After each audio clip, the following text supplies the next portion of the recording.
एक तू सच्चा तेरा नाम सच्चा अनंत पृष्ठ 687। सतपुरुष बाबा फुलसंदे वाले कहते हैं, हे पुत्र, जिस शक्ति के द्वारा इंद्रियों और मन को वश में कर सको उसी का नाम शक्ति है। हे पुत्र, अपने दोषों को न देखने और न सुधरने का नाम धर्मांधता है। हे पुत्र, धर्म के 3 मूल हैं, विचार तथा आचार में महात्माओं के मार्ग पर चलना, पवित्र खान पान करना और सत्कार्य में ही स्थिति और प्रीति रखना। ये 2 बातें मनुष्य के लिए घातक हैं। पहली, लोक मान प्रतिष्ठा प्राप्ति के लिए दौड़ना, दूसरी निर्धनता से भयभीत होना। मन के सत्य मार्ग पर चलाने की पहली सीढ़ी है सत्य को स्वीकार करना, दूसरी है संसार से उपरति, तीसरी है आचरण की उच्चता और पवित्रता और चौथी सीढ़ी है प्रभु के प्रति अपराधों के लिए क्षमा प्रार्थना करना। जो पुरुष मन की मलिनता से मुक्त और सद्विचारशील है, ईश्वर के सानिध्य के कारण जिसका माया बंधन छिन्न भिन्न हो गया है और जिसकी दृष्टि में धूल और स्वर्ण एक समान है, वो ही सच्चा मनुष्य या ज्ञानी ऋषि है।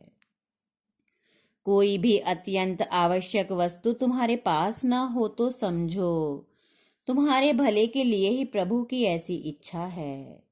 इस प्रकार सच्ची समाधान के साथ शांत रहने का नाम ही प्रभु पर निर्भरता है।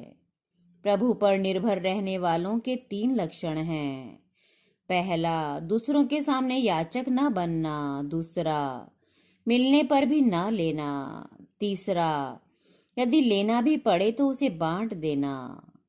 आत्मसमर्पण किए बिना कोई भी प्रभु के ऊपर निर्भर नहीं रहता और स्वार्थ साधना का त्याग किए बिना आत्मसमर्पण नहीं हो सकता। प्रभु पर निर्भर रहने वालों को 3 वस्तुएं प्राप्त होती हैं। पहली, प्रभु में पूर्ण श्रद्धा। दूसरी, आध्यात्म विद्या का प्रकाश और तीसरी, परमात्मा का साक्षात्कार। ईश्वर ने तुमको जो देना स्वीकार किया है उसमें जरा भी संदेह न रखना। इसी का नाम सच्ची ईश्वर निर्भरता है। जिस वस्तु की जरूरत हो वह वस्तु जिसके पास हो उसी से जान पहचान करनी चाहिए। तुम्हें मोक्ष चाहिए तो वह भी ईश्वर के पास भरपूर होने के कारण उसी से जान पहचान करना पर प्राप्त होगी, सांसारिक भाई बंधुओं से नहीं। प्रभु को पाने के लिए दीनता और हीनता यानी लौकिक पदार्थ न रखने के समान दूसरा सहज मार्ग नहीं है। एक तू सच्चा तेरा नाम सच्चा।